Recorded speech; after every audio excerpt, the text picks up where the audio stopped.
یو ولی دی ډېر تصنیفونه هم کړي دي او ټوله زندګي یې په درس او تدریس کې راتېره کړې ده او د ده د زړه سکون هم دا و که چیرې زه د الله تعالی په حضور کې پیش شم هغه ته به دا ویلی سم چې ما خو ټوله زندګي په درس و تدریس کې راتېره کړې ده ما خو ټوله زندګي په تصنیف کې راتېره کړې ده په دې باندې دی ډېر خوشحاله و لیکن چې کله دی وفات سو د ده یو مورد دی د ده یو شاګرد دی دی په خوب باندې ویني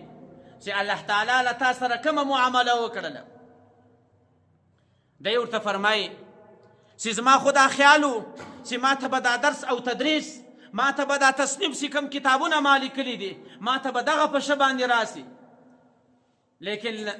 هغه ما ته په شه نه بلکې الله تعالی ته زما یو کوچنی عمل ډېر د قدر وړ سو هغه عمل دا اوسي ما یو وخت تصنیف کوئ یو کتاب مې لیکئ چې کله مې خپله قلم راپورته کړو له سایې څخه پخوا به هغه کړه کولو هغه د لرګي والا په هغه پسې مې کله سایې راپورته کړله پر کتاب مې کښېښوله په دې وخت کې یو مچ رالی هغه مچ پر دې قلم باندې کښېنستی ما قلم ودروئ نه مې ښوروئ له هغه څخه خپله سایې وچښله دی تږی و دغومره وخت ما ده ته انتظار وکړو دا به نو یو 5 شپږ کینته و الله تعالی ته زما دغه یو عمل ډېر محبوب سو چې زما په مخلوق کې د مچ په شان باندې یو کوچنی شی چې هغه تا اوبه کړی دی تا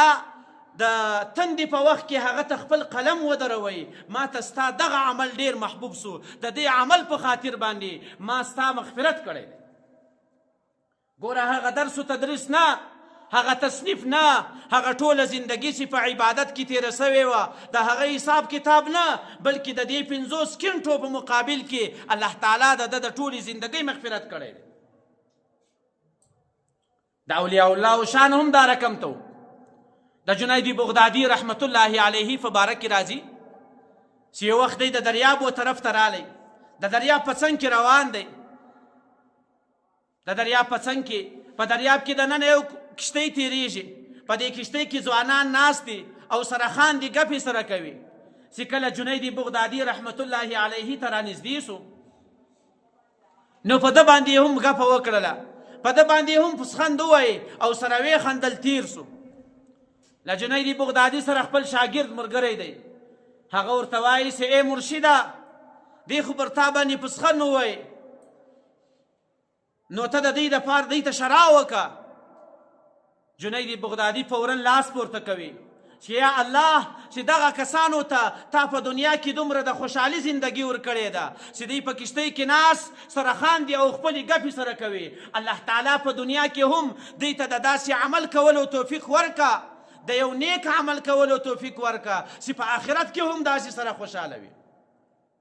ګوره په ده باندې پسخند هم ووایي په ده یې ګپه هم وکړه لیکن د هغه په مقابل کې دی دعا ورته کوي د اولیاء الله شان هم دا و